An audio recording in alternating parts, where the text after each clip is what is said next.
Good morning, dear students. My name is Ferhan Mazher, and today is 24th of April 2021.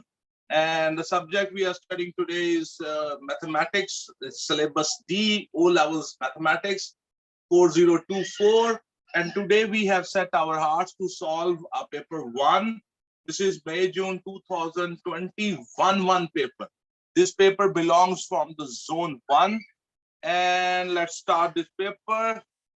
Okay, so on your screen, this is, you can see May, June 2020 and one paper. Okay, so the first question coming on your screen, let me increase the size. Okay, so the first question is write 23 by 5 as a mixed number.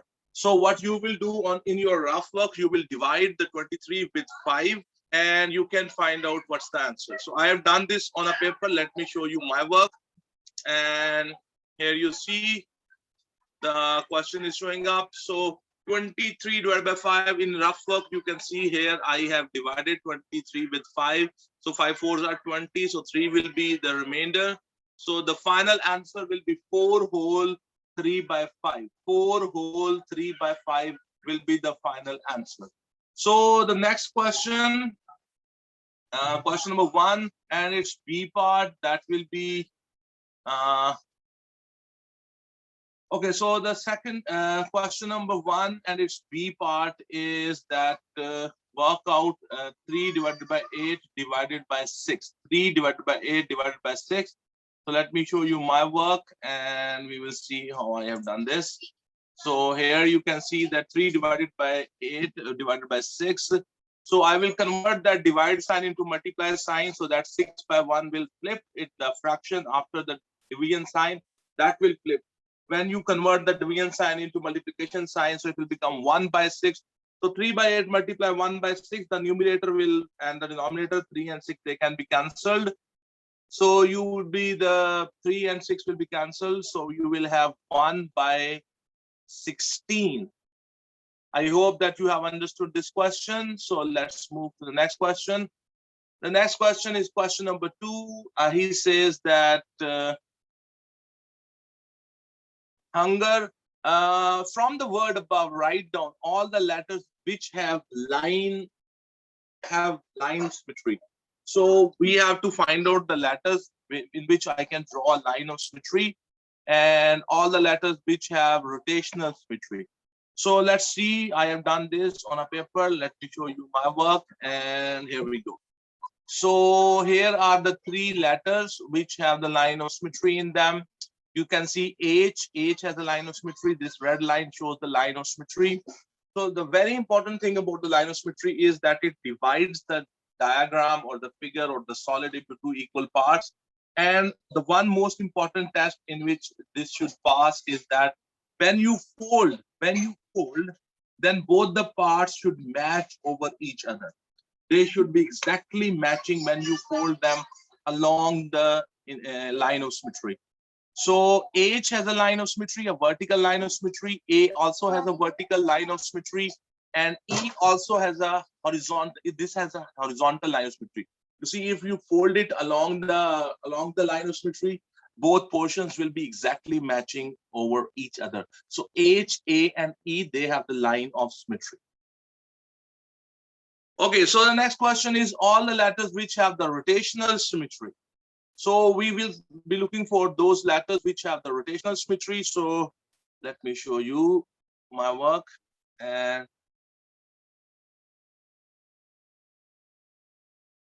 so where's the, okay. So the next question, that's the, okay. So here I have the next, okay. So here I have chosen two letters, H and N. They have the rotational symmetry. You see, rotational symmetry means you take the object, for example, this H here, you mark its boundaries. I put dots here so you can understand, then you rotate it. For example, I have rotated it clockwise. So I am rotating it clockwise. Here I have shown 90 degrees clockwise rotation. So you are looking at that during this complete rotation, a 360 rotation, how many times in a complete rotation, how many times this edge will be exactly fitted on its original shape. So here, so you see here and here. So you see, I'm rotating it 90-degree clockwise, further 90-degree clockwise, further 90-degree clockwise. So I like this. If this is like this, then I rotate it like this. Then I rotate it like this. Then I further rotated it, and then I further rotated. Okay. So this is how I rotated it 360 degrees, and I'm going to check that during that whole rotation, how many times the shape, this H shape, will be exactly it will be able to fit on the original shape. So I think during this complete cycle, this and this. So how many times? 2 times. So its order of rotational symmetry is 2. So H has the rotational symmetry, and in the same way, N has the rotational symmetry. So I am taking the N, for example, and it's like this. Then I rotate it like this, 90 degree, then further, 80 degree, then further, and then further. So I have rotated it like 360 degree, and then I have to check that how many times this thing will fit on its original shape. So you can see this is the original shape. Then this, it will fit on this, and this will fit on this. So in a complete cycle, if the shape is fitting 2 times on its original shape, so it has an order of rotational symmetry. It's the order of rotational symmetry is 2. So if a shape will fit only once, if a shape will only fit once in a complete 360-degree rotation, then we say its order of rotation is 0. We don't say its order of rotation is 1. We say its order of rotational symmetry is 0. And H and N, or in other words, say it does not have any order of it does not have rotational symmetry. So H has rotational symmetry and N has rotational symmetry, because this H fitted 2 times on its original shape during that complete rotation. So we will say its order of rotational symmetry is 2, and also fits 2 times on its original shape during a complete 360-degree rotation. So we will say its order of rotational symmetry is 2. So their question was not what is the order. The question was only to mention the letters which have rotational symmetry. So H and N have the rotational symmetry. Hopefully you have understood. Okay, so we are moving to the next question, and the next question is question number 3 that is showing up on your screen. He says that the numbers in this sequence increase by the same amount each time. So fill in the missing number. So it's very easy. So he has told you that each time same number has been increased. So the increment throughout this from one term to the next term is same. So what you do in your rough calc, you subtract 2.3 minus 1.4.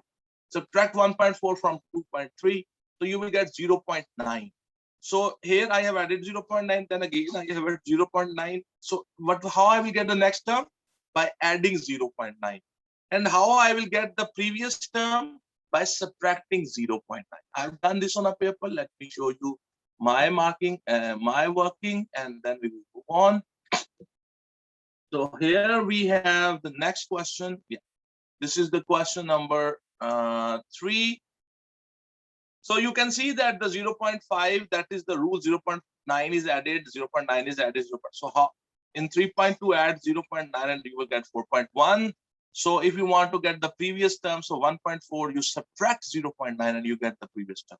Hopefully you have understood this. So 0.5 is the term is supposed to be written here, and 4.1 is supposed to be written here.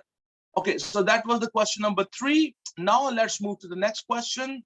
The next question is coming on your screen. The next question is question number 4. He says that write the 11 by 25 as the percentage. If you have a fraction and you want to write it into the percentage, you write the fraction and multiply it with 100. So that thing will be converted into percentage. So 11 by 25 multiplied with 100. Let me show you my work. Okay.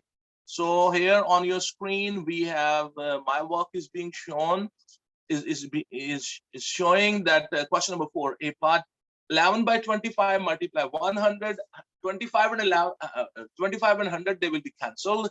And 25 ones are 25 fours are 100. So you will 4 multiply 11, that will be 44. So our answer is 44%. Hopefully you have understood this. So this will be 44%. Okay, so let's move to the next question. And the B part of question number 4 is coming on your screen. He says, find the 12% of 40. Finding the percentage of a certain number is very simple. Like here we have 12% of 40. So I will write 12 by 100. I will write that percentage into the fraction, and that will be 12 by 100. And of 40 means multiply 40. 12 by 100 multiply 40. I have done this on a paper. It's a 2-mark question. So on your screen, you can see this part, and here we have 12% of 40 means 12 by 100 multiply 40. That will be, and 0 will be cancelled, and 4 multiplied 12, that will be 48 divided by 10. So when you have divided by 10, you move the decimal 1 step to the left. So the final answer will be 4.8. So the 12% of 40 is 4.8. I hope you have understood the technique. And it's easy. It's a 2-mark question. Okay, so we are moving to the next question. So on your screen, we have the next question showing up. It's a 2-mark question. Let me reduce the size so you can see the whole thing. Further, we have to reduce the size. Now we have this question. Okay, the question is question number 5 on your screen. He says the diagram shows an isosceles triangle ABC. So this ABC is isosceles. You see this side BC and this side AC, they are equal to each other. So the angle opposite to this is 28. So the angle opposite to this side here, this angle, ABC angle, that should also be 28. We call them the base angles of the isosceles triangle. You know, the base angles of the isosceles triangles means the angles opposite to the equal sides in the isosceles triangle, they are also equal to each other. So if this angle is 28 and this angle will be also 28. He says the diagram shows an isosceles triangle ABC and an equilateral triangle BDE. So he's talking about this triangle BDE. It's an equilateral triangle. Equilateral triangle means that all the 3 sides are equal. If all the 3 sides are equal, it means all the 3 angles of this triangle will be also equal to each other. If the 3 angles are equal to each other, then it means that all the 3 angles each will be of the 60 degrees. So it means this angle E here, that will be 60 degrees. This angle D here, that will be also 60 degrees. The angle B here, that will be also of the 60 degree. D is the intersection of the AB and the CE. The angle BAC is 28, and calculate the value of the X. It's a 2-mark question, and this question has only 1 part. Okay, so we have to find out the value of the X. Let me show you my work. I have done this on a paper. So let me show you my work. Here we go. So to help you out, to understand you, I have shaded these things. So this angle here that was given 28. So this angle will be here also 28. The reason is this is an isosceles triangle. Here, these red colored shaded angles, they all will be equal to each other because they are the angles in an equilateral triangle. All of them will be of the 60 degree. So the basic question was, what is this value of that? So you see, if you look at this triangle, BCE, in this triangle, if I will add angle E, angle B, this full angle B, and the angle C, these 3 angles, they make their sum will be 180 because the sum of the internal angles of a triangle is 180. So 60 plus 60 plus 28 plus X, that should be 180. So X plus 148 is equals to 180. X equals to 180 minus 148, and X will be equals to 32. So very simple and straightforward question, and a good question for learning. So hopefully you have understood these questions. Okay, so let's move to the next part. The next question is question number 6. So here we have the question number 6. Let me try to increase the size so you can see the whole question. No. So it's a 2-mark question. Question number 6, he says, Safura is buying some apples, bananas, and peaches. She can buy packs of 6 apples. So in a packet of apples, there will be 6 apples. Packs of 5 bananas. Each pack has 5 bananas, and pack of 12 peaches. So each packet has 12 peaches. She needs to buy the same number of each fruit. So she wants the number of bananas, the number of apples, the number of peaches, they should be equal to each other. So I will find the LCM. That's our standard question for the LCM. So what I will do, I will take 5, 6, 5, and 12, and I will find out the LCM of these three numbers. So whatever the LCM I will get, then the main question is calculate the smallest number of packs of apples, bananas, and peaches that she needs to buy. Because she will, whatever will be the LCM, that much apples she will buy, that much bananas she will buy, and that much peaches she will buy. Then how many packets of apple will be required? The number of bananas divided with the number of apples divided with 6, you will get the packets of apples. So number of bananas divided with 5, you will get the packets, number of packets of the banana, and the number of peaches divided with the 12, and you get the packets of the peaches. So I've done this on a paper. Let me show you my work, and then we will see. So here we go, and let me give size. Okay, so this is the question. You see on your screen, it's showing 6, 5, and 12. I have found their LCM. I write them in their prime factors. And when we take the LCM, remember this, in the LCM, we take the factors which are common in the 3 of them. I will write them once, and I will take the largest power of that factor. The numbers which are common, I write them once, and the number which are not common in the LCM, we also take them. So 2 square into 3 into 5. So 2 square means 4, 4 into 5, 20, 20 multiplied 3, that will be 60. So the LCM will be 60. If you want to find out how many packets of apples, so it means you will buy 60 apples, 60 bananas, and 60 peaches. So packets of apples, because in one packet there are 6 apples, so number of bananas is 60, so divided with 60, you will get 10 packets of the apples. If you want to find out how many packets of banana you will buy, there in one packet of the banana, there are 5 bananas. So you are going to buy 60 bananas, so divide 60 with the 5, you get 12 packets of banana. In one packet of the peaches, there are 12 peaches, so you have to buy 60 peaches. So you divide 60 with the 12, so it means you have to buy 5 packets of the peaches. So this was the question number 6, and I hope you have understood it. So have a good look at this question.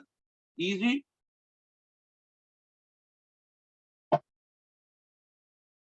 Okay, so let's go to the next question. Now we have the question number 7 is showing up on your screen. It says factorize the 6c cube plus 9c. Here we have to factorize that. You know, the first rule of the factorization is that if something is common, take it common. For example, here the c is common and the 3 is common. So I will take 3c common and I will factorize it. In the same way, the question, I will show you my work, but let's look at the question number B. Here a 4-term expression is given and he wants you to factorize it, and I will suggest that we rearrange it. We rearrange it. For example, I will take 5ay and I will bring this plus 5ax with it, and I will write the minus 2by, and then I will write the minus 2bx. Even if you do not rearrange it, it will be good. There will be no problem. But I have rearranged it. Let me show you my work. And both these parts, question number 7, A and B part, I will show you how I have done. So here we go. Question number 7, B part. Question number 7, A part. You see that you have the 6x cubed plus 9c. You can take 3c common. So in the bracket, how much will be left? You divide by dividing. You decide by dividing. 6c cubed divided by 3c, it will be 2c square left. And when you divide 9c with the 3c, plus 3 will be left. So hopefully you have understood the A part, the B part. You see here I have rearranged that expression. And most of the students make a mistake that in expression, if you are rearranging the terms, the signs do not change. In an expression like this one, this is not an equation. I'm just rearranging the terms, the signs will not change. So you will have 5ay plus 5ax minus 2by minus 2bx. From the first 2 terms, I will take 5a common. So 5a common, so then y plus x will be left. From the last 2 terms, I will take minus 2b common. So when you take minus common, the signs of the terms which will come inside the bracket, they will change. So we will have inside the bracket y plus x. Now you have 2 terms in them. The y plus x bracket is common. So take that bracket common. So you will have 5a minus 2b bracket. So this is how the factorization is done. So that is in front of you. That was the question number 7. Hopefully you have understood this. Let's move to the next question. So the next question coming on your screen is question number 8. So it's a little tricky question. Let me show you. So this is a question number 8. It's a 3-mark question. And it's a 3-mark question. So here we have. The PQUV is a square with the side 6 centimeter. QRST is a rectangle with the width 4 centimeter. The area of the square is equal to the area of the rectangle. So this area, this is a square, its area will be 6 multiplied 6. That is equal to the area of this rectangle. Its width, I know that's 4, but I don't know what is this length. Let me suppose it's X. So its area will be length into width 4 multiplied X. So the area of this and the area of this, they are equal to each other. That's the statement. Work out the perimeter of the shape. Then we have to find out the perimeter of the shape. Let me show you my work. Then we will discuss it, how I have done. And the lines are not straight, which the diagram I have drawn. Okay, so the area of the rectangle is equal to the area of the square. The area of the rectangle will be 4 multiply X. And the area of the square will be 6 into 6. That will 4X will be equal to 36. So X will be equals to 36 divided by 4. X will be equals to 9. So this dimension here, that is 9. And this dimension here is 4. So the perimeter of this figure, one thing very important you should understand is in the perimeter, we always take these outer edges, not the inside sides, the sides which are inside. This side will be not taken. We will take only this outer sides. Outer sides are the perimeter. So look at here, I will write here 6 plus 4 plus 9 plus 4. Now the question is, how much is this? This whole thing is 9. This thing is 6. So this thing will be 3. So this is 3 and this will be 6. So add them 6 plus 6, 12, 12 plus 4. That will be 16, 16 plus 9. That will be 25, 20 plus 25 plus 4. That will be 25 plus 4, 29, 29 plus 3, 32, 32 plus 6, that will be 38. So this is how you found the perimeter of this figure. So hopefully you have understood the question number 8. You can see that the question number 8, the whole question is showing on your screen. And hopefully you have understood that how the whole procedure has been done. So let's move to the next question. This was the question number 8. Now we are moving to the next question. That's question number 9. And question number 9 has 2 parts in it. And each part is of 2 marks. Here, the first question is write the ratio 75 gram, ratio 3 kg in its simplest form. You see, whenever you write 2 terms in a ratio, the rule is that their units must be same. So it will be good if I convert both of them into grams. 75 gram is already gram. 3 kg, I could convert this into grams. So multiply 3 kg with 1000 and it will become 3000 grams. And then you can simplify it. Let me show you my work and then we will move to the next part. First of all, let's see what this part says.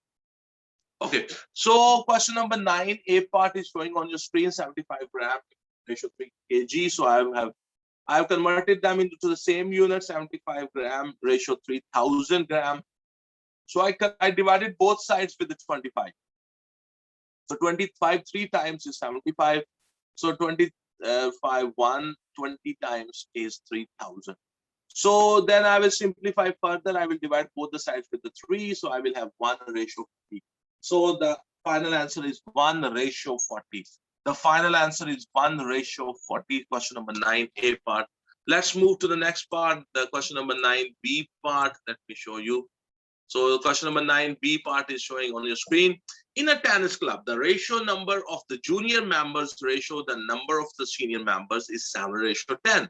There are 18 more senior members than the junior members. Calculate the total number of club members. A very simple and straightforward question. Let me show you and I will also explain there.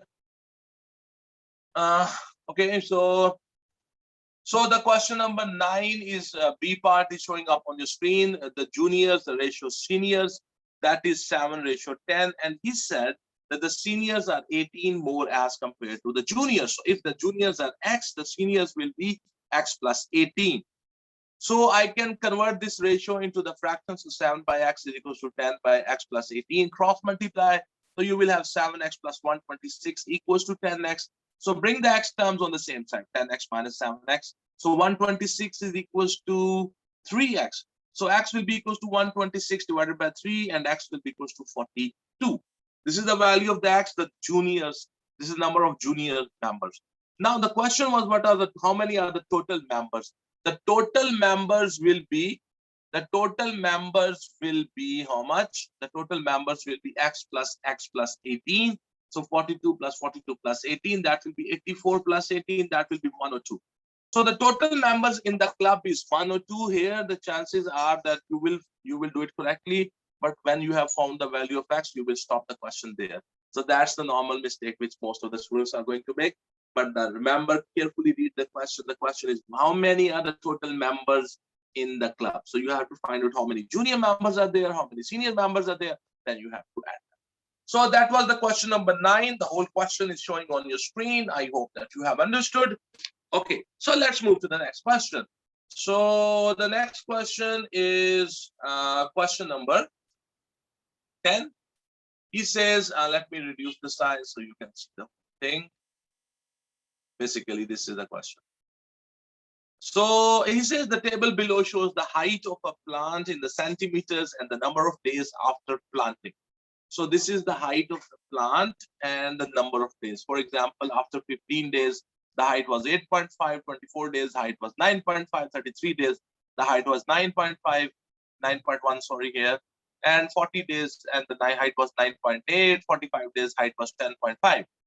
And these numbers have already been plotted here. Here you can see we have a graph. On the y-axis, the height is given, and on the x-axis, the days are given.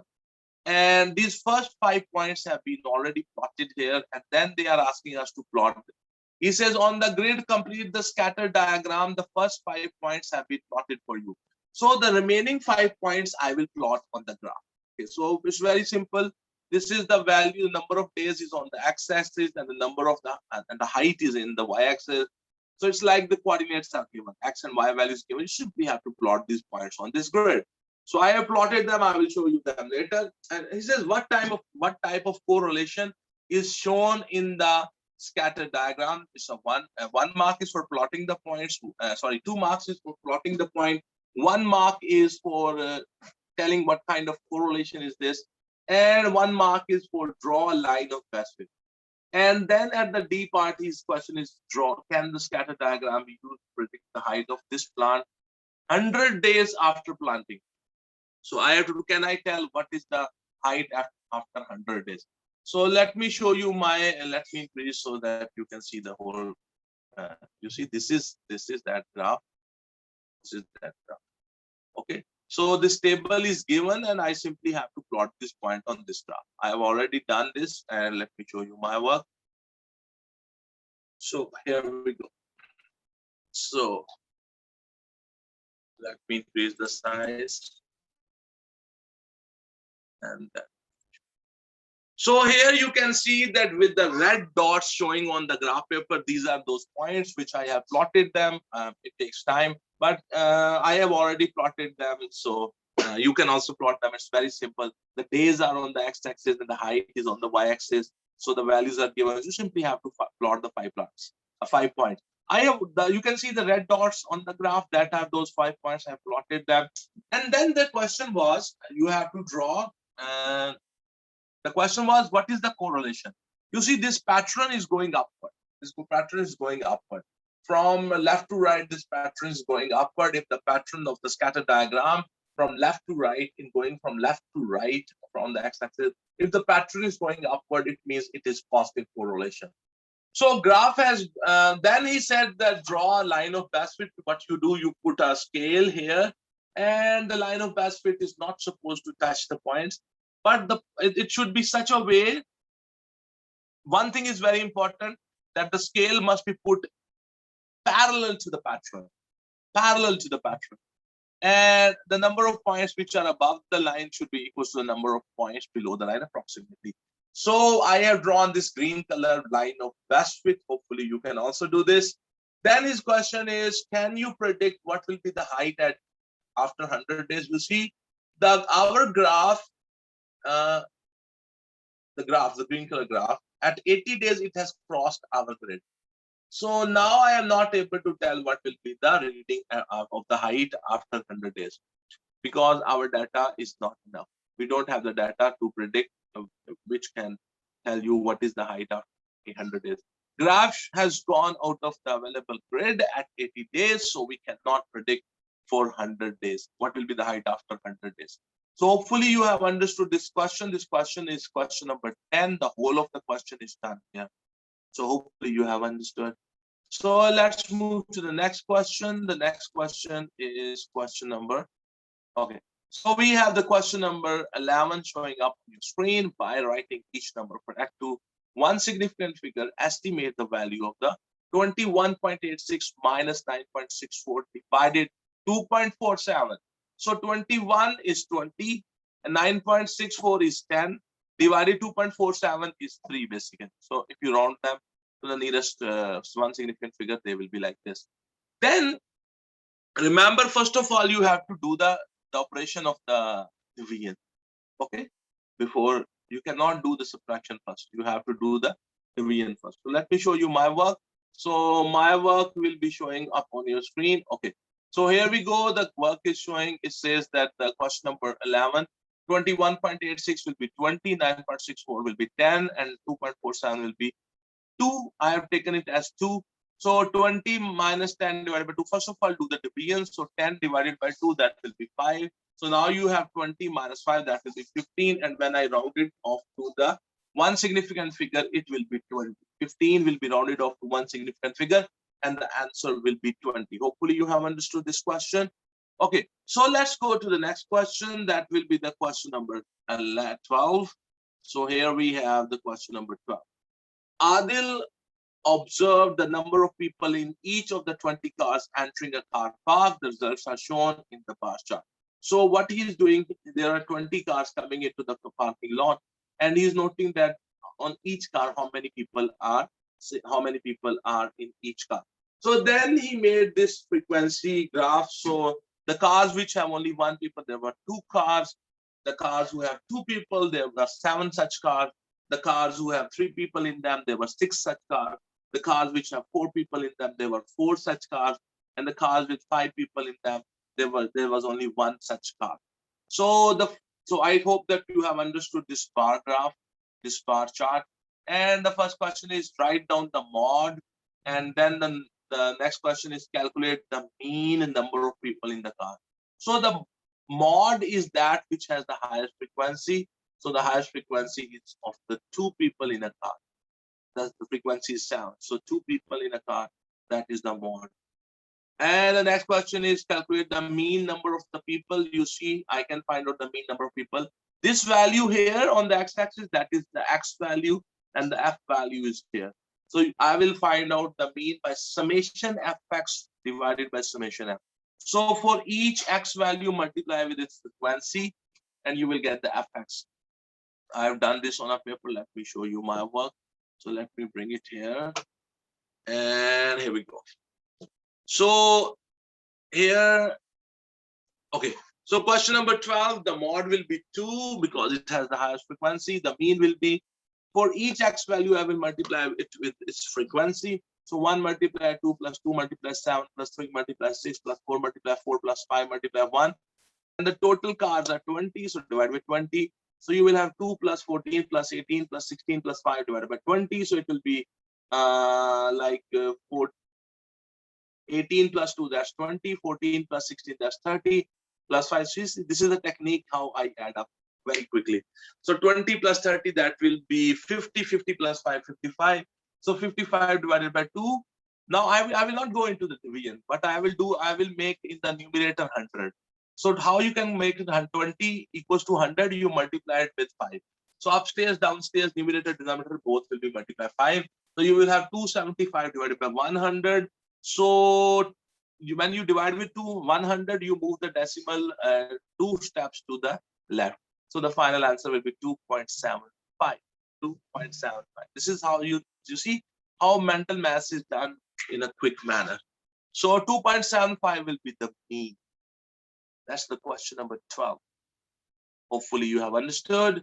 Okay, so let's move to the next question. The next question coming up on your screen. He says that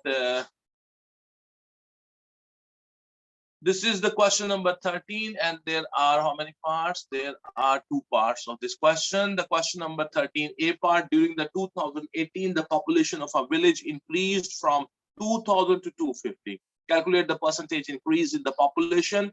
So percentage increase is, the formula is very simple. You find, first of all, find how much is the increase, actual increase, then divide it with the old value, multiply with 100.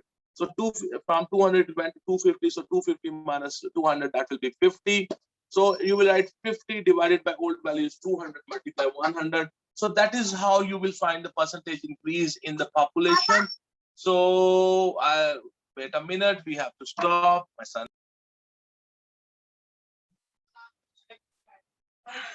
Okay, so I am back. There was interruption. My son came here. So 50 divided by 200 multiply 100. That will be the percentage increase. Let me show you how this is done. And here we go. So the percentage increase, I can find out the percentage increase. Very simple. 250 minus 20. Upstairs you write the increase. Downstairs you write the old value. Multiply with 100. It will be 50 by. So you see this 200 and 100 will be cancelled. So downstairs you will have 2, upstairs you have 50, 50 divided by 2, that's 25. So there is a 25% increase. So hopefully you have understood. So that was the question number 13, A part. Let's move to the next part. It says that the next part is the length of a rectangle. It's a little tricky question. Question number 13, B part. The length of a rectangle is increased by 10%. The width of the same rectangle is decreased by 10%. Find the area of the new rectangle as a percentage of the area of the original rectangle. You see here the numbers are not given. How much is length, how much is width. So what I will do, we will suppose that the length is equals to L and the width is equals to W. So when the length will be increased by 10%, the new length will be length plus 10% of L. And the new width will be width minus 10% of W. W minus 10% of W. So I will find the new length, the new width. From the old length, I will find out the area. Then I will find the area with the new length and the new width. And then I will see what's the relationship. And I will represent that difference in the percentage. So let me show you. This question looks difficult, but it's not that difficult. So you see, but here we have to suppose the letters and we don't have the actual numbers. So we are going with the alphabets. Okay, so suppose the old rectangle, the length is L, the width is W. So the area of the old rectangle will be LW. So area A will be equals to LW. So remember this word. So, okay, so now the new rectangle, the length of the new rectangle is 10% more than the length of the previous rectangle. So its length will be L plus 10% of L. So it will be 110 L divided by 100. And the width of the new rectangle is 10% less than the old old width. So it will be W minus 10% of W. So that will be 90 W by 100. So if you want to find out the area of this new rectangle, that will be new length multiply new width. That will be 110 L by 100 multiply 90 W multiply 100. So it will be upstairs multiply downstairs multiply, the numerator multiplies with the numerator, the denominator multiplies with the denominator. So the area will be 990 divided by 10,000 LW 0000 cancel. This area. This LW thing means area. So area will be equals to 99%.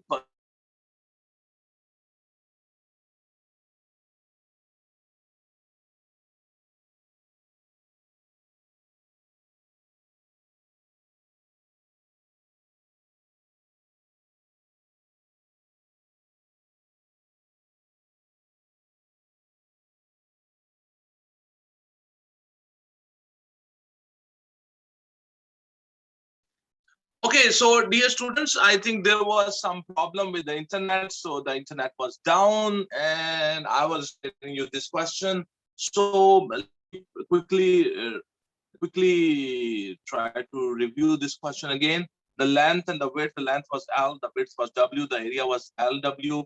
The new rectangle is length was 10% more. The new length will be 110 L by 100. The new width was the 10% less than the previous width, sorry. So the new width will be 90 W by 100. So the new area will be the new length multiply the new width, that will be 110 L by 100 multiply 90 W by 100. So you will have 990 LW divided by 10,000. So two zeros at the end and the two zeros at the end from numerator to denominator, they will be cancelled. So you will have 99 by 100 LW. LW means the previous area A. So it means the new area is 99% of the previous area. So hopefully you have understood this question. And I'm sorry because the internet, I live in Pakistan and you know the internet is going up and down sometimes. Okay, every day whenever we record the lesson, at least once this happens. So, but we are used to it. And we are not very good at the editing also. So that's the main problem, because I don't know how to edit the video. So that's why it's a big problem. Otherwise, I will add the video and I will cut these parts, but I don't know the editing. So let's move to the next question. That was the 13B part. It was a 2-mark question. This question was little difficult. Mark this question. Whenever you review this paper, review this question. Okay, so now we have the question number 14. Question number 14 only has one part in it. It's a 3-mark question. He says, in a survey, some students were asked about their favorite type of music. They could choose classic, folk, I don't know what this word is, raggy, or rock. The following relative frequencies were calculated from the results.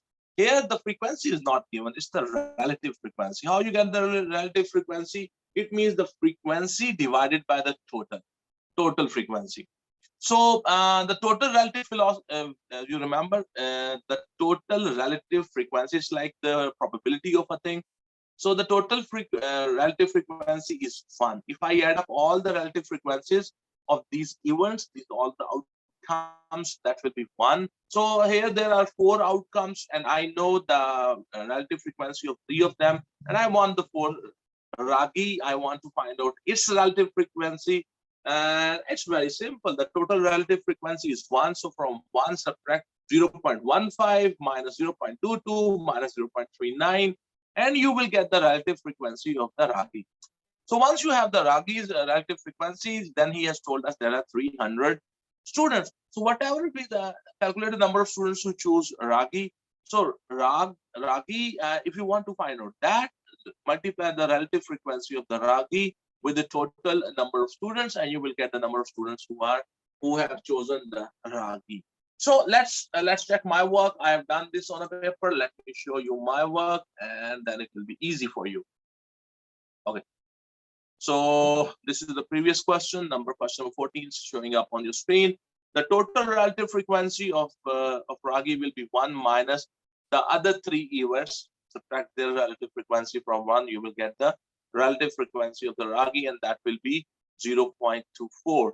And if you want to find a number of students who chose ragi, that you multiply the relative frequency of the ragi with the total number of the students, and you will get the answer. So 0.24 multiplied 300.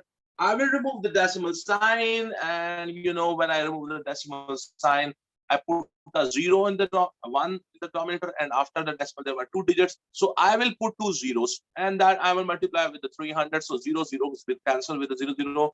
So you will at the end have 24 multiplied 3, and that will be 72. So the people who chose ragi was 72. So this is how you will do this question. The whole question is showing up on your screen. That's question number 14. The internet is doing funny things. So have a good look at this question. This is question number 14. Hopefully you have understood this question. Let's move to the next part. That is the question number 15. So here we go. The first question is the A part. Let me show you the A part first of all, and then The question number 15a part is showing up on your screen. The universal set is x such that x is an integral integer and the value of the x is equals to and greater than 1 and equals to and less than 10. The f is x such that x is the factor of 24, the factors of 24, and s is x such that x is a square number. Complete the Venn diagram, that's the first part, and then he wants you to find out the number of members in the F union S whole complement. So let me show you my work. I've done this and I will explain it there. Okay, so here we go. So the next question, question number 15. Okay, so here you can see question number 15a, first part. He says that the universal set will be 1, 2, 3, 4, 5, 6, 7, 8, 9, 10 F, which are the factors of, I think he said, factors of 24, I think he said. I forgot that number. Let me check the statement again. Yeah, factors of 24. So the factors of 24. Okay. So the factors of 24. So the factors of 24 out of this universal set are 1, 2, 3, 4, 6, and 8.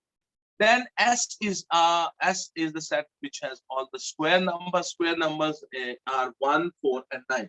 So I will draw this diagram, this Venn diagram. So you can see the common portion in the F and S is 4 and 1. So 1 and 4 I will write where the F and S is overlapping. So 9, only S will be the 9. Only F will be 2, 3, 6, and 8. So the numbers in the universal set which are not showing in F and S, they are 5, 7, and 10. So they will be written outside the circles. So the first question they are asking in the second question, once you have done with the Venn diagram, then the second question they are asking is how many members are F union S whole complement? F union S whole complement means that F whole circle, S whole circle, and complement means remain out of it.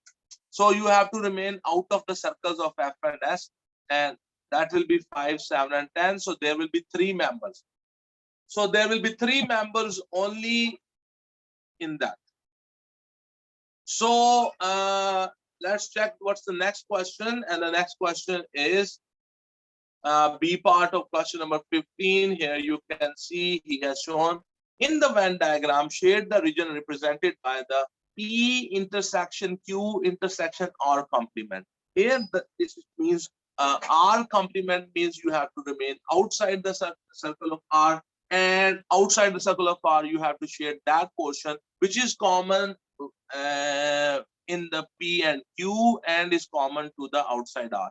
So that will be this small portion here, this small portion, this. Okay, so let me check the here you can see I have shown, and hopefully you are able to understand. This portion will be shared. So out of the R, you have to remain out of the R, and out of the R, the portion which is common in P and Q, you have shared that. So that's the whole question number 15. Hopefully you have understood this, and let's move to the next question. Now we are moving to the next question. Next question is quite easy, easy. And you can see question number 16a part. He says solve this equation 5 minus 2x equals to 12.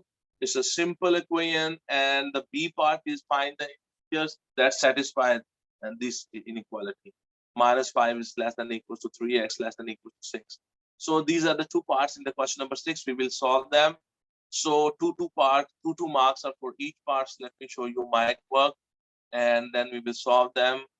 Okay, so here we go. So the next question is question number 16. So 5 minus 2x equals to 12. Minus 2x, this 5 will go to the other side. That's 12 minus 5. So minus 2x will be 7. So minus 2 multiplying here, it will go to the other side. It will divide. So you will have 7 divided by minus 2.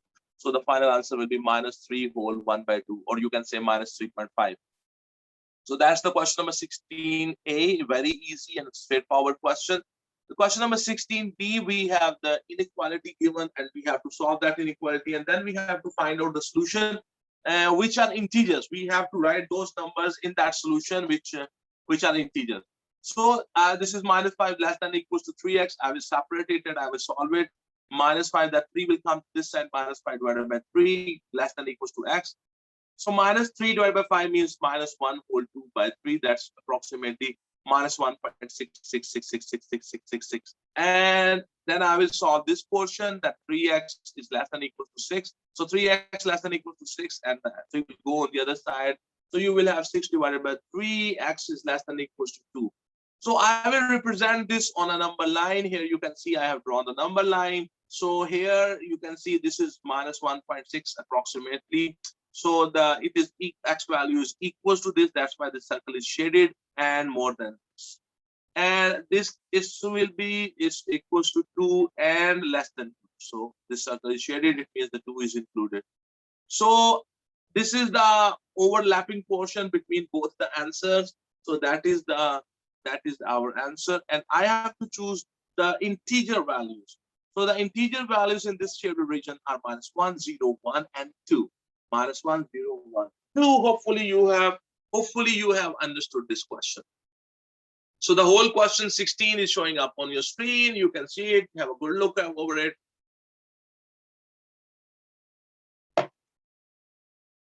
Okay, so let's move to the next question.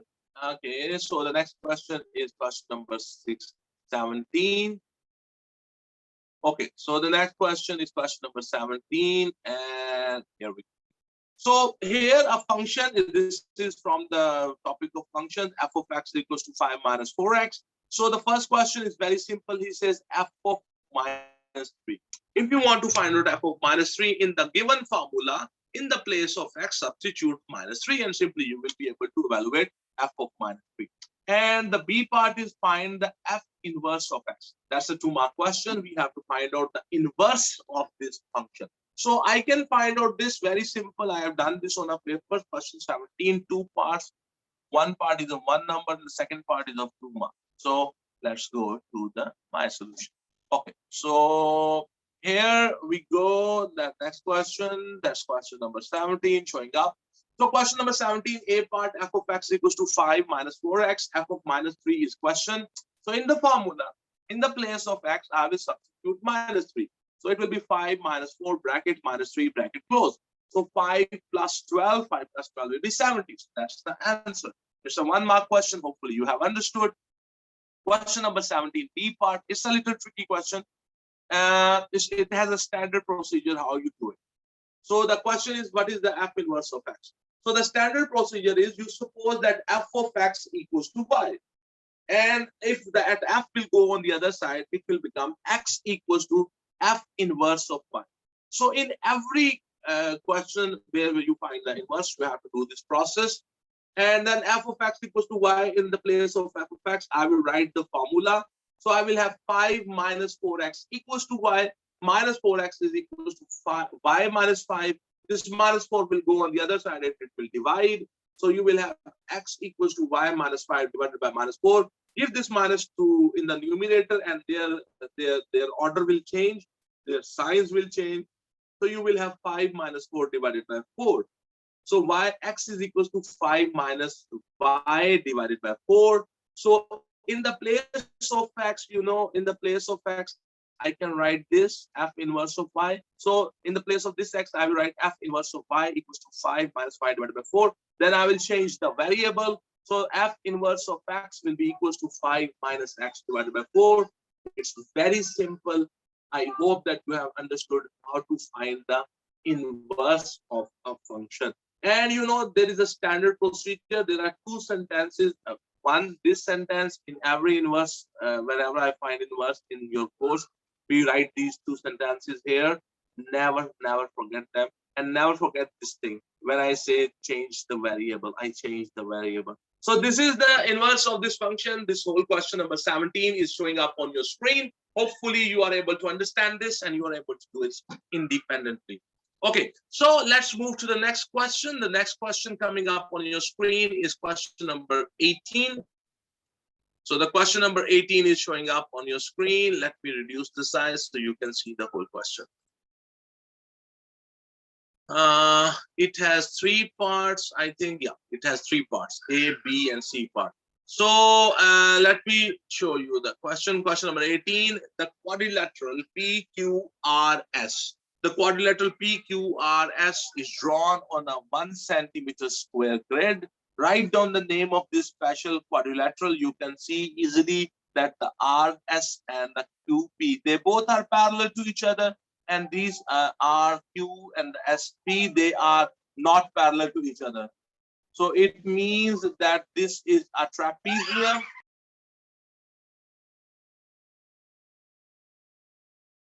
Okay, so my dear students, I'm back. There was an interruption, we are at home. This COVID-19 lockdown, so we are home.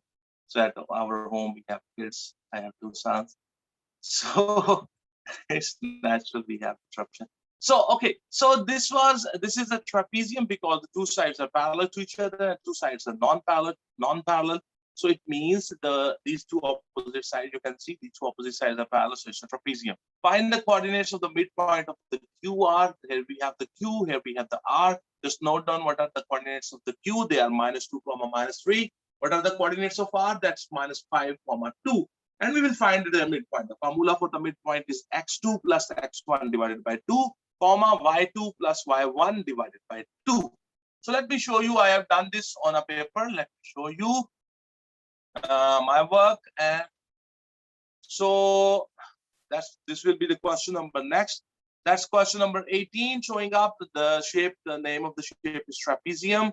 Question number 18, B part, the coordinates of the Q, -2, -3, the coordinates of the R, -5, 2. If you want to find out the midpoint, the formula for the midpoint, if the two extreme points are given, x2 plus x1 divided by 2, y2 plus y1 divided by 2, -5 -2 divided by 2, 2 -3 divided by 2, -2 -5, that will be -7 divided by 2. Then you have 2 -3, that will be -1 by 2. So -3 whole 1 by 2, -1 by 2, that will be the coordinates of the midpoint. I hope that you have understood that how we find the midpoints. If the Q and R are given, we can easily find out the midpoints of that line.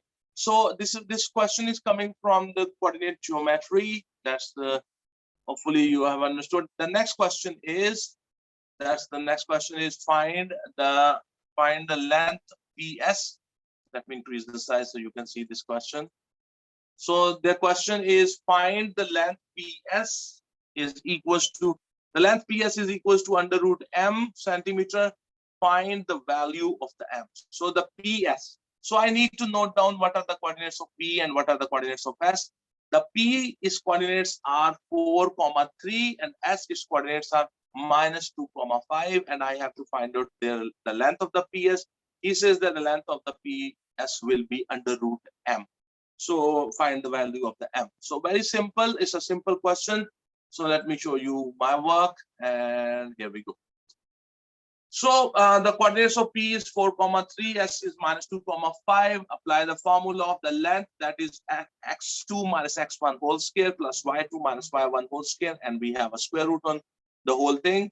And we know that the length of the PS is under root M, so we will have -2 whole square plus 5 -3 whole square -6 whole square, that will be 36, and 2 whole square, that will be 4. 36 plus 4 will be 40. So under root M is equals to under root 40. So take square on both the sides. So M will be equals to 40.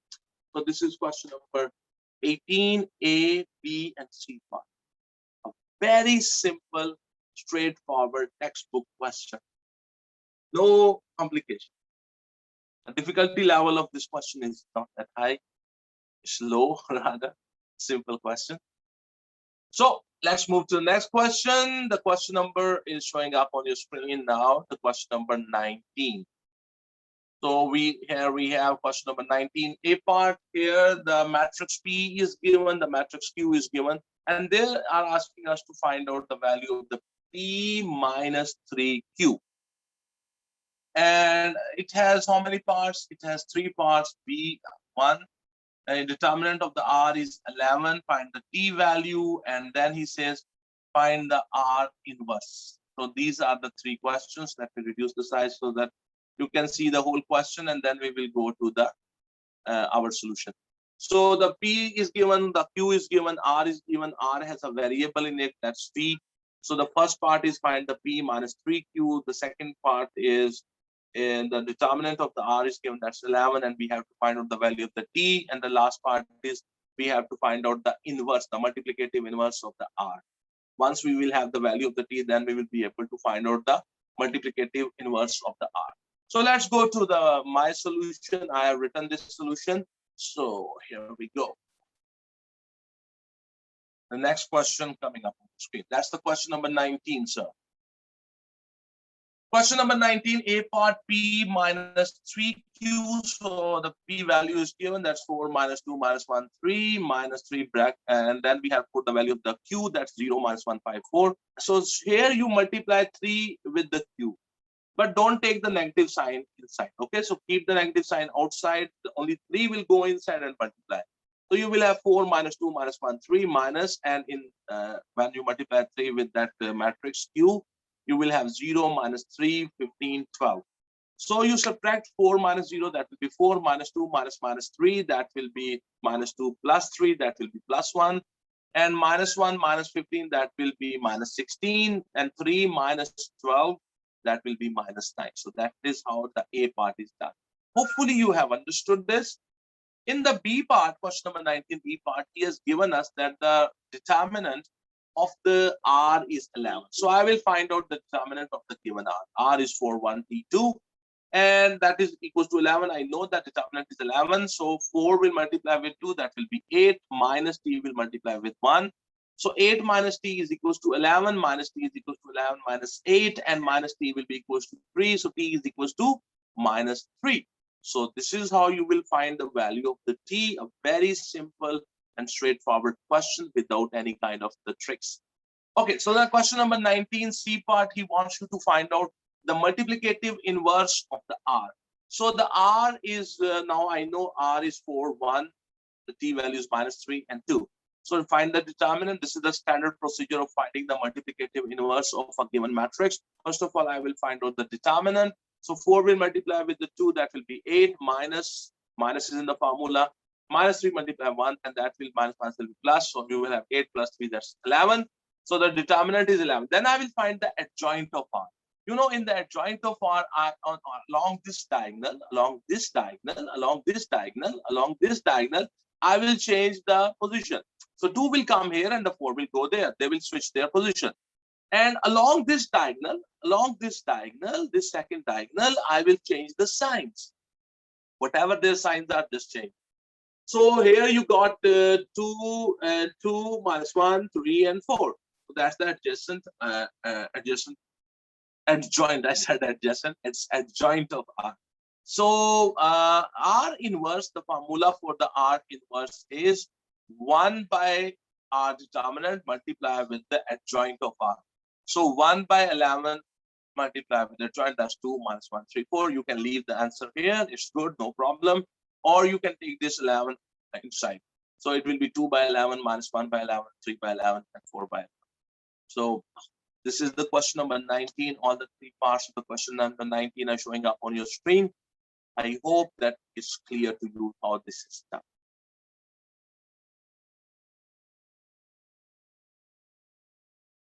Now let's move to the next question. The next question is question number 20. It's showing up on the screen. Let's increase the size a little bit. Let's see how much big I can make it. So now, so here we have. This is the question number 20. 20 has only 2 parts. Y is inversely proportional to the square root of x. So these words are very important. Y is inversely proportional to the square root of x. Find the value of C and find the value of D. So Y is inversely proportional to the square root of x.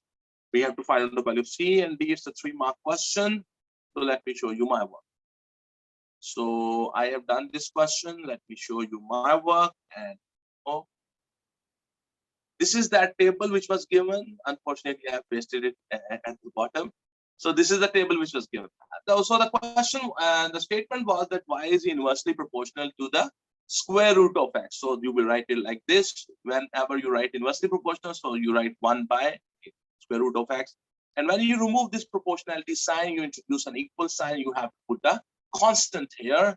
So y is equal to k by under root x. So one value which is given here, the x value is 4 and the y value is 3. I will put those values here, 3 and 4.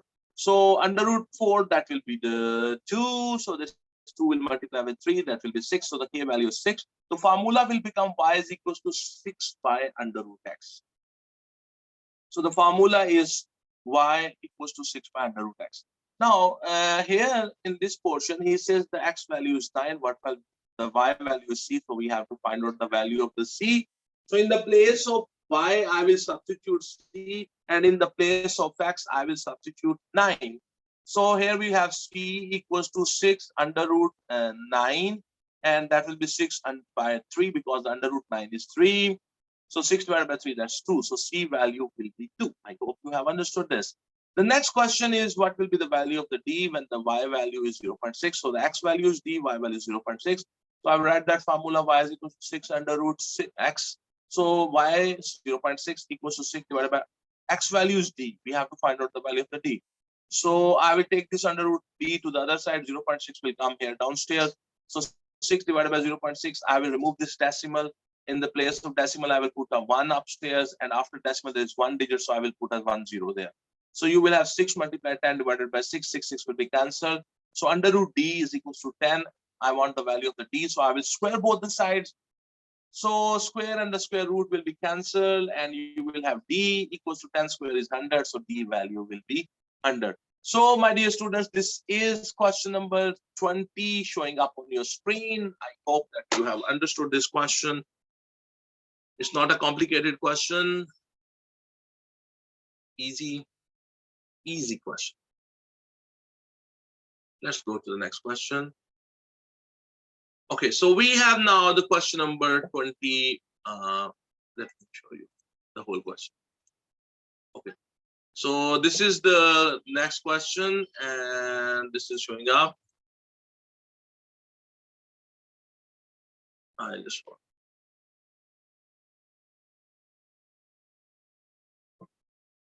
So this is the question number 21. I have reduced the size so you can see the whole question. The diagram shows positions of the two ships A and B drawn to a scale of 2 centimeter to 1 kilometer. Measure the bearing of the B from A. So what you will do, this is the bearing of the B from A. From A means that on the A you have that north. So here we have the north on the A. So what you will do, you will take a set square, you will take your compass, and I'm saying compass, protectors, sorry. You will put the protector here and you will measure this angle. From this north, move clockwise and come to this line and check what is that. I have already done this and I have put a protector here. You will put the crosshair of the protector here. 0 of the angle of that protector should be here.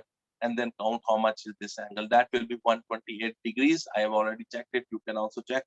So 128 degrees. So that's the bearing of B from A. From A means on the A you have that north. And from that north you move clockwise and come to that line AB. So the bearing of the B from A will be 128.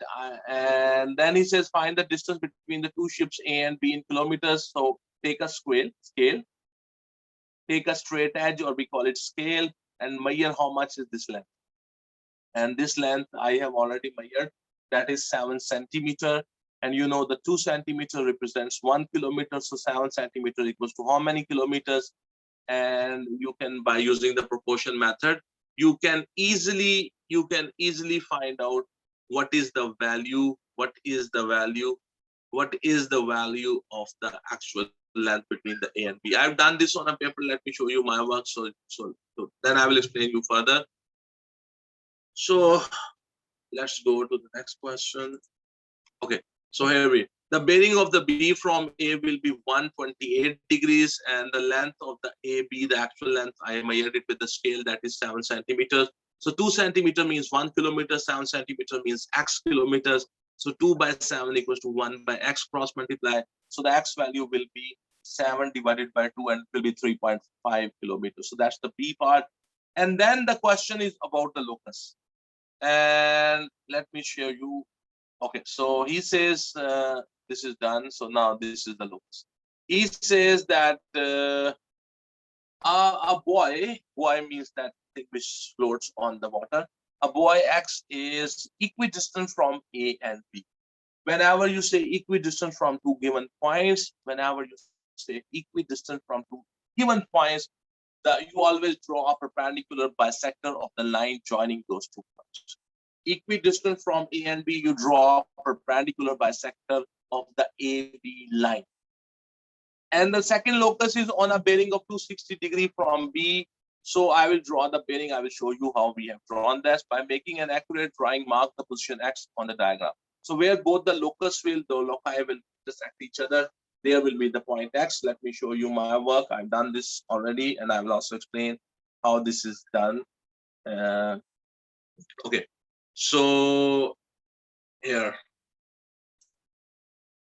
So there were two loci which we have to draw. One was equidistant from A and B. That means the perpendicular bisector of A and B. So the methodology is very simple. You have to draw the perpendicular bisector of AB. What you do, you take the compass, open it, and the compass should be more than half the length of the AB. The compass should be opened more than half the length of the AB.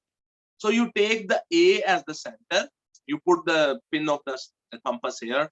You take the A as the center, and then you put this arc above this line, and you put this arc below this line. So keep the compass opened in the same length, and then bring it on B. Put the pin of the compass on the B. Technically, we say take the B as the center.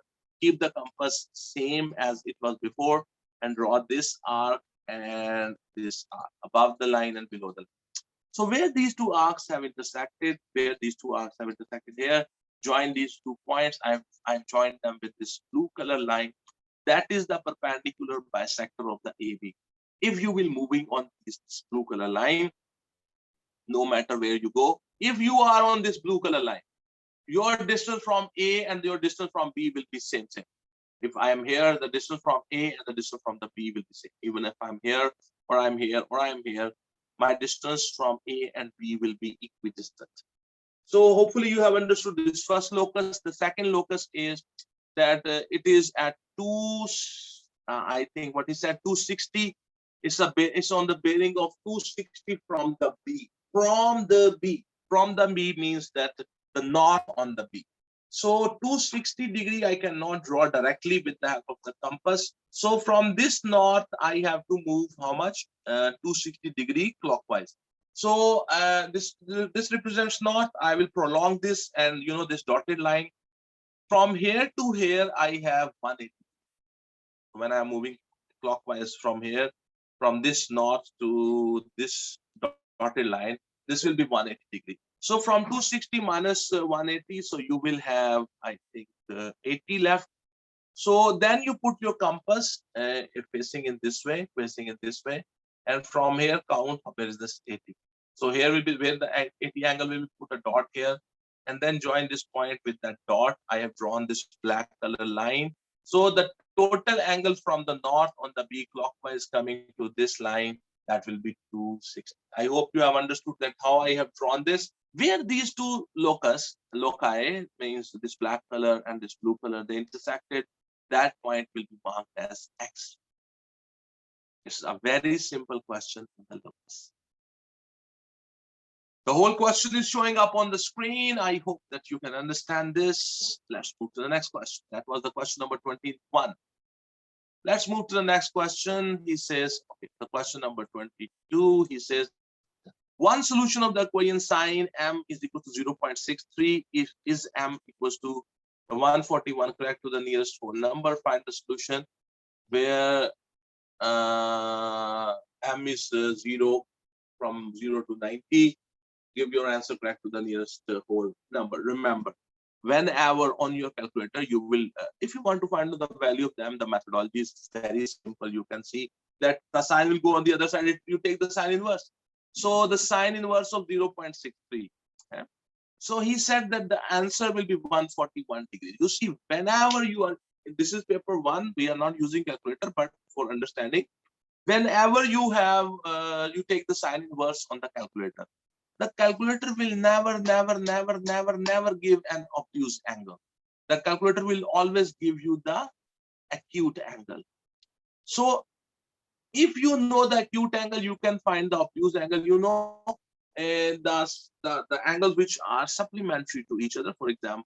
Uh, for example, just for your understanding, for example, 20 and 160, 20 and 160.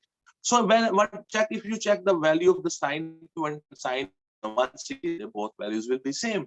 For example, if you have 30 and 150, 30 and 150, they are supplement of each other. So one is acute, the other one is obtuse. So find out their sine values with the help of the calculator. They will be always same.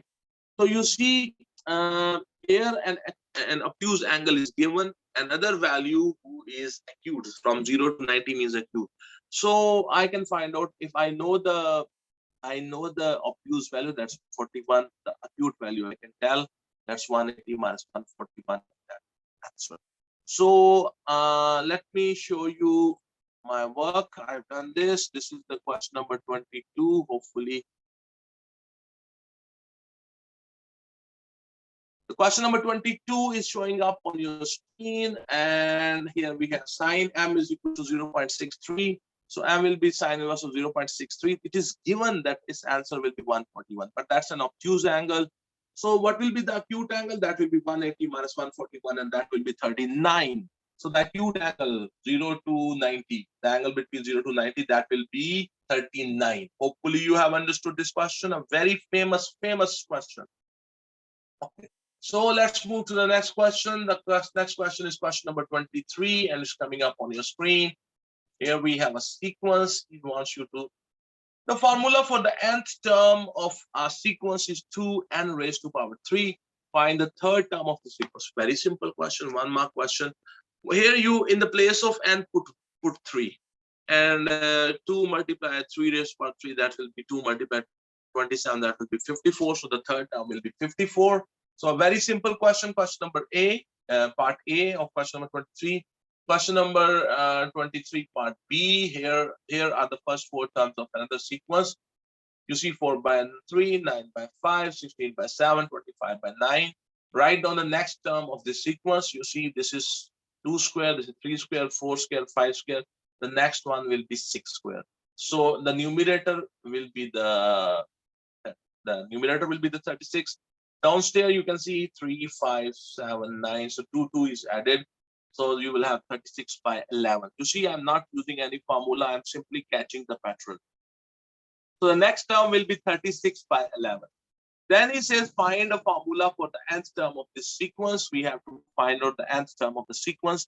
And I can tell you the trick. I will deal the numerator separately. I will deal the denominator separately. I will find the nth term for the numerator, and I will find the nth term for the denominator, and then I will put them in a fraction. So let me show you my work. I have done this on a paper, and hopefully you understand it. So here we have the first A part, question number 23, A part. He said the third term, the nth term was given to n raised to power 3. He said third term, in the place of the n, I will put 3. So you will have 2 multiplied 3 cubed, that will be 2 multiplied 27, that will be the 54. So the third term will be 50. So here we have the next question. That question is question number 23, is B part. Here he said 4 by 3, 9 by 5, 16 by 7, 25 by 6. So upstairs we are taking squares, 2 square, 3 square, 4 square, 5 square. Now we will have 6 square. So that will be the 36. Downstairs the 3, 5, 7, 9. So it is adding 2, 2, 2, 2, 2, 2, 2, 2. So the next term will be 11. So the next term will be 36 by 11. You see, I'm taking the denominator separately, and then I'm able to tell what is the final answer. So that was the next term, and the most important part is now he wants you to find out the nth term of this sequence. You see, I will treat the numerator separately and I will treat the denominator separately. You see, the sequence of the numerator is 4, 9, 16, 25, 36. So I will try to check what is the pattern. So the first term is 1 plus 1 square. The second term is 2 plus 1 square. The third term is 3 plus 1 square. And the fourth term is 4 plus 1 square. And the fifth term is 5 plus 1 square. So what will be the nth term? That will be n plus 1 whole square. So you see how easy. I'm not using any formula. I am simply trying to catch the pattern. I'm trying to find out the pattern inside. So it will be n plus 1 whole square for the numerator. Now look at the denominator. That is 3, 5, 7, 9, 11. So, and the next term is you are getting by adding 2. So it's a very simple. It's a famous formula, a plus b bracket n minus 1. A means the first term in the sequence. B means the common difference which you are adding or subtracting again and again.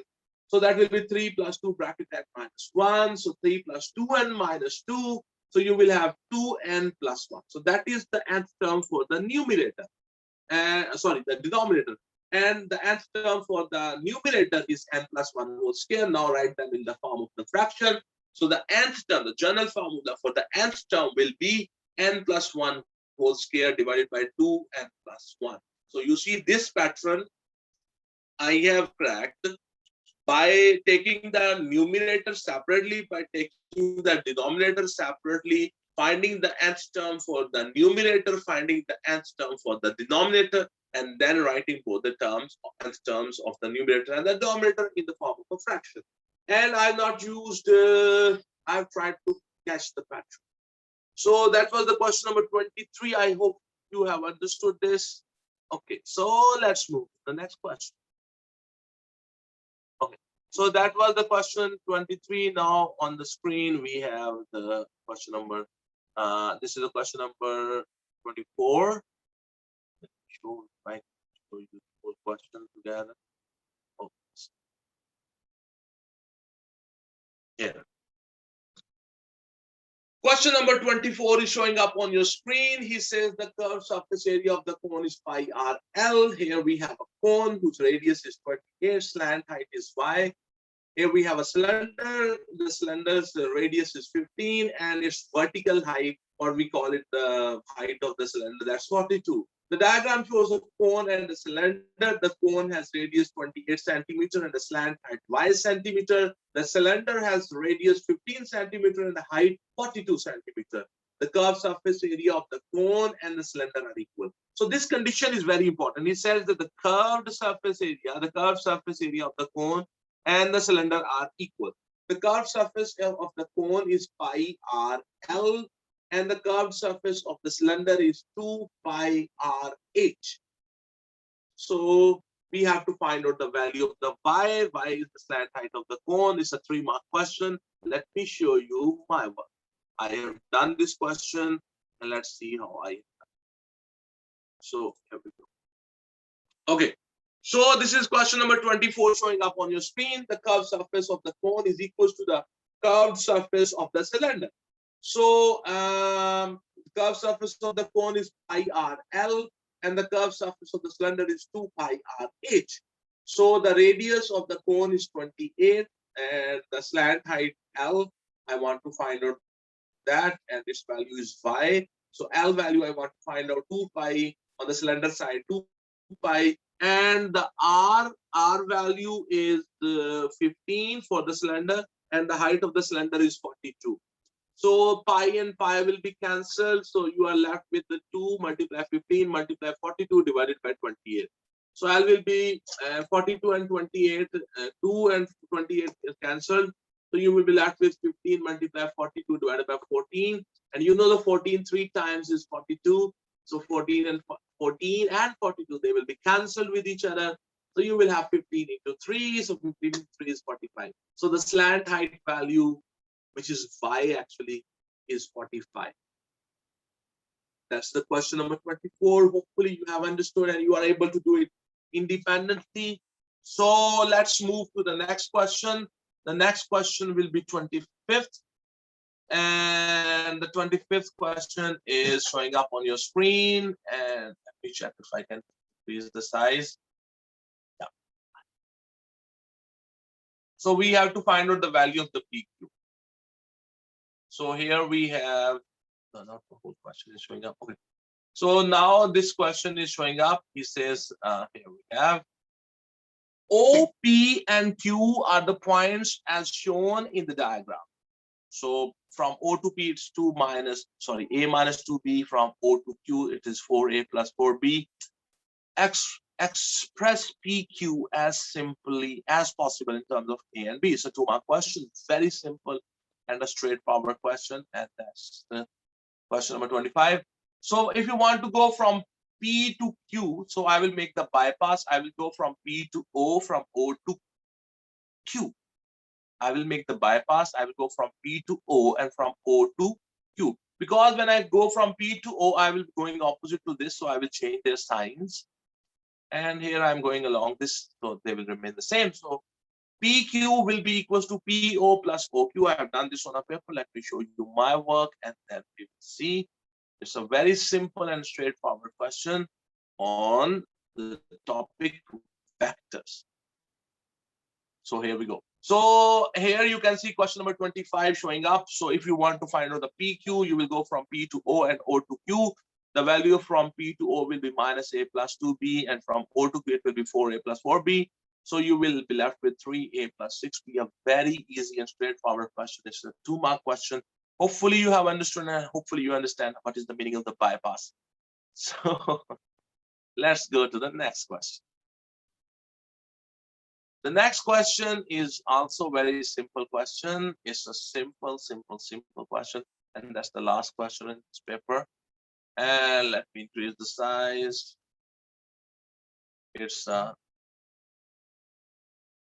This question has how many marks? 4 marks. So this question has 4 marks. He says, write as a single fraction in its simplest form. So we have 2x plus 3 divided by x plus 4 minus 3 divided by 3x minus 2. Very simple.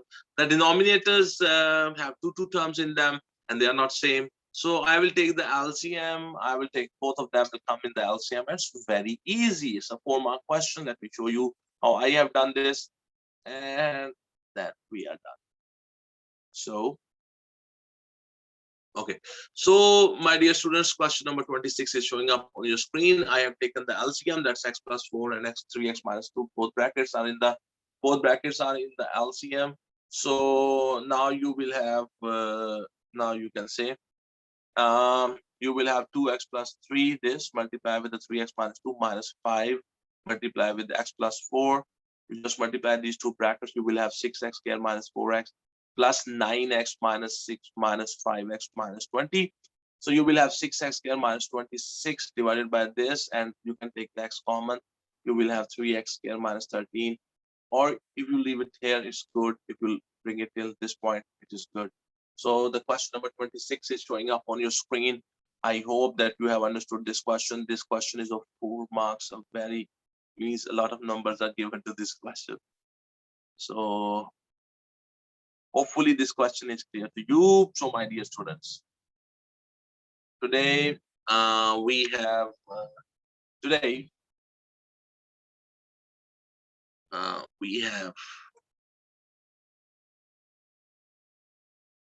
okay, so my dear students, today we have done the May-June 2020 Mathematics Syllabus T402411 paper. This paper is paper 1. This paper belongs from the zone 1. And I have tried my best to explain the paper to you by my paperwork and by my paperwork and by my description also. So because I'm talking very quickly, very fastly, but I hope that I have made this concept clear to you. If this video is helpful to you, don't forget to subscribe to my YouTube channel and recommend these videos to your friends so they can also benefit from these videos. If this video is beneficial to you, don't forget to like my videos and don't forget to share them on the Facebook or in other your social media groups. So because that will be a very boosting thing. And so thank you very much, dear students, and have a good day. So God bless you all.